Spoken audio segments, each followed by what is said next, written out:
तो रिमोटेड आर्थराइटिस विषय में आम आज जाना रिमोटेड आर्थराइटिस कौन रिमोटेड आर्थराइटिस एक्चुअली जदि आम देखा रिमोटेड आर्थराइटिस रे खाली जॉइंट अफेक्टेड हुए जमती कि आम ना जापर आर्थराइटिस माने जॉइंट अफेक्टेड है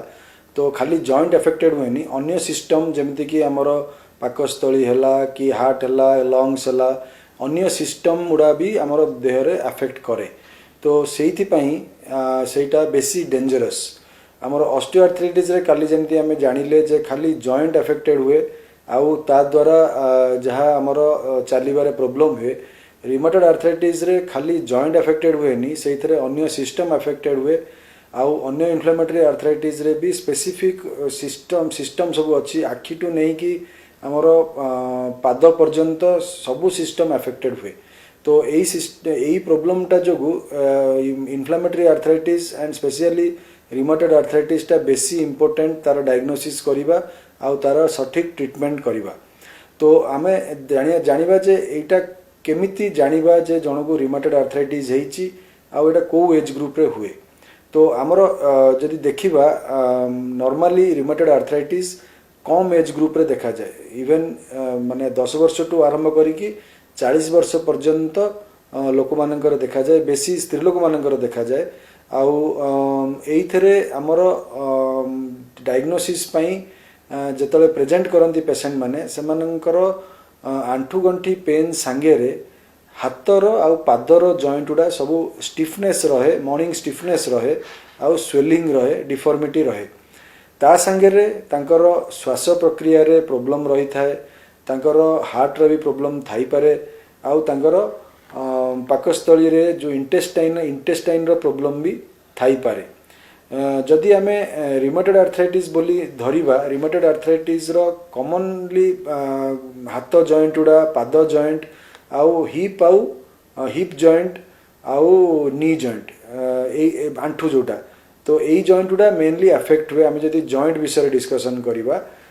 ता संगे अन्य सिस्टम जमी मु कहली अफेक्ट हुए सेटा तो तार चिकित्सा करने भी दरकार पड़े किंतु आंठू जदि आंठू आउ जॉइंट रो चिकित्सा जदि देखिबा आमर यार माने डैमेज करिवार प्रक्रिया ऑस्टियोआर्थराइटिस रु टोटली डिफरेंट ऑस्टियोआर्थराइटिस रे खाली कार्टिलेज डैमेज हुए एइथरे कार्टिलेज डैमेज संगे रे आमर तार जो साइनोवियम ताको पैनस बोली कुआ जाए तो सेटा आमर आंठूर बोन भीतर को जाइकी बोन को डैमेज करे वीक करे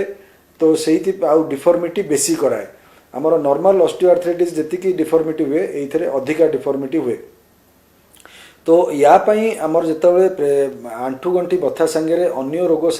रोग भी थाई कि जतबे आमर यंग पेशेंट जने आसे मेनली स्त्री लोक ताहले आमे तांका क्षेत्र रे नाना प्रकार ब्लड टेस्ट करू जेमति कि कंप्लीट ब्लड काउंट हला एंटी सीसीपी हला लिवर फंक्शन टेस्ट हला क्रिएटिनिन हला आउ सीआरपी जोटा सी रिएक्टिव प्रोटीन जानिबा पई हमरो इन्फेक्टिव स्टेटस जानिया पई हमरो इन्फ्लेमेटरी स्टेटस ता जानिया पई आमे करू तो एई टेस्ट गुड़ा हमरो निहाती करिबा दरकार पड़े डायग्नोसिस करिबा को ता संगे रे जेमति मु सिम्पटम कहली से सिम्पटम गुड़ा रहिबा दरकार तो जेतेबेले एगुड़ाक सब पॉजिटिव थाए जेमति कि एंटीसीसीपी पॉजिटिव थिबो सेतेबेले आमे सियोर हो जे एटा गोटे एंटी इन्फ्लेमेटरी गोटे इन्फ्लेमेटरी आर्थराइटिस आउ जेतेबेले आरए फैक्टर पॉजिटिव थिबो आउ बेले बेले सेरो नेगेटिव आर्थराइटिस भी हुए जो थरे कि आरए फैक्टर नेगेटिव भी थाई पारे एमतिया फीचर थाई कि सेरो नेगेटिव आर्थराइटिस थाई पारे आउ बेले बेले आमर जेतेबेले आमे देखिथिबे जे अंटा पेन हुए आंठू गंठी पेन एते न थाए अंटा पेन थाए आउ आमर रेस्ट नेले बेसी पेन हुए तो सेही क्षेत्र रे आमर रिमोटेड आर्थराइटिस न थाई सेटे स्पॉन्डाइलो आर्थ्रोपैथी बोली गोटे रोग थाए जोटा कि जेमति कि आमर एंकाइलोजिंग स्पॉन्डिलाइटिस गोटे प्रकार स्पॉन्डाइलो आर्थ्रोपैथी जो थरे स्पाइन इन्वॉल्वमेंट आउ हिप इन्वॉल्वमेंट हुए तो समस्तंकर चिकित्सा डिफरेंट आगुरु माने ऑलमोस्ट 20 वर्ष 25 वर्ष आगुरु जेतले इन्फ्लेमेटरी आर्थराइटिस रो चिकित्सा एते नथिला एई जो इन्फ्लेमेटरी आर्थराइटिस थिले रोगी माने 40 वर्ष 45 वर्ष रु अधिका वर्ष बंची पारु नथिले काहेकि ना अन्य सिस्टम इन्वॉल्वमेंट रे समानंकर आकस्मिक डेथ हुए तो सेमानकर जेहेतु नाना प्रकार भल चिकित्सा नथिला औषध चिकित्सा नथिला सेतिपई सेमानकर बंचिबा चांसेस भी बहुत कम थिला किंतु आजिकाली मॉडर्न जुगरे आमर जो इन्फ्लामेटरी आर्थराइटिस हो कि स्पॉन्डाइलो आर्थ्रोपैथी हो जमती कि एंकाइलोजिंग स्पॉन्डिलाइटिस कहली तो यही एगुड़ाक आमर औषधीय चिकित्सा एते बढ़ी गलानी जे आजिकाली लोक नॉर्मल लाइफस्टाइल लीड करूचंती माने 70-80 वर्ष नॉर्मल जन जेति वर्ष बंचिया कथा बंची पारुचंती औषध चिकित्सा द्वारा तो जेतेबेले औषध चिकित्सा भल होउची आ लॉन्जिविटी पेशेंट रो बढ़ी जाउची तो सेतेबेले को आमर तांकर नाना प्रकार जो जॉइंट इन्वॉल्वमेंट हो कि सिस्टम इन्वॉल्वमेंट हो तार डैमेज है कि ता जोगु जो प्रोब्लेमटा हुए तार चिकित्सा भी नेबा दरकार पड़े तो नाना प्रकार चिकित्सार एडवांसमेंट रे आमर जेको सिस्टम इन्वॉल्वमेंट हुए इन्फ्लामेटरी आर्थराइटिस रे से सब सिस्टम रो चिकित्सा करिकी आ औषध चिकित्सा नहीं कि से बहुत दिन जाए नॉर्मल रही पारंती तो आमर डायग्नोसिस विषय जानिले ट्रीटमेंट मेनली हैला आमर औषध चिकित्सा जमती मु कहली आमर different DMRD disease modifying anti rheumatoid drugs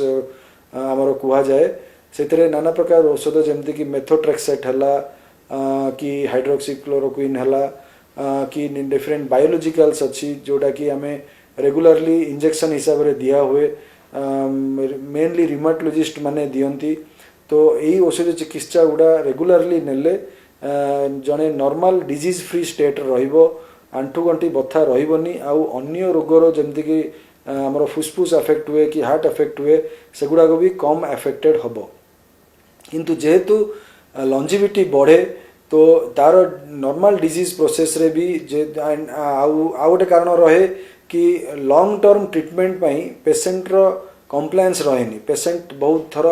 औषध बंद कर दियंती कि औषध चेंज कर दियंती कि अन्य औषधीय पद्धति को अवलंबन करती तो यही प्रोब्लेम हेले तांकर डिजीजटा वैक्सिंग एंड वेनिंग हुए माने केतले बढ़ी जाए केतले औषध खाइले कमी जाए तो सही प्रोब्लेम जोगु तांकर गंठीर डैमेज गुड़ा बेसी जल्दी हुए आ लॉन्जिविटी बढ़िबा द्वारा तांकर गंठीर अवस्था एमिति आसे जे बेले बेले तांकर ऑपरेशन भी दरकार पड़े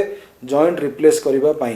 तो यूजुअली हमर इन्फ्लामेटरी आर्थराइटिस जमते कि रिमेटॉइड आर्थराइटिस हला हमर हिप आउ नी जॉइंट रो आर्थराइटिस है कि हिप आउ नी रिप्लेसमेंट दरकार पड़े हमर जदी स्पॉन्डाइलो आर्थ्रोपैथी थाए यूजुअली हमर दीटा को हिप जॉइंट पूरा एंकाइलोज्ड हो जाए पूरा फिक्स्ड हो जाए मूवमेंट हो पारंतनी स्पाइन भी मूवमेंट हो पारेनी तो सही क्षेत्र रे लोक जने बसिबा भी प्रॉब्लम हुए बसिकी उठिबा अवस्था रे भी प्रॉब्लम हुए खट उपरे सोइबा भी प्रॉब्लम हुए तो सही क्षेत्र रे हमर जॉइंट रिप्लेसमेंट करिबा दरकार पड़े आजिकाली जुगरे एडवांस ट्रीटमेंट रे इन्फ्लामेटरी आर्थराइटिस आगुरु जोटा बहुत कष्टकर रोग थिला जार चिकित्सा एते डेवलप हो नथिला आजिकाली एते डेवलप हो गलानी जे जने नॉर्मल एक्टिविटी जने नॉर्मल लाइफ लीड करि परिबो औषध चिकित्सा कि दरकार पड़ला ऑपरेशन चिकित्सा करिकी काली आमे देख सुनिबा हिल पेन विषय हमर हिल पेनटा बहुत कॉमनली हमर लोक मानकर देखा जाए तो हमर हिल पेन रो कोन केमिति डायग्नोसिस करिबा केमिति जानिबा जे हिल पेनटा केते मारात्मक आउ तार चिकित्सा कोन करिबा से विषय में काली जानिबा नमस्कार।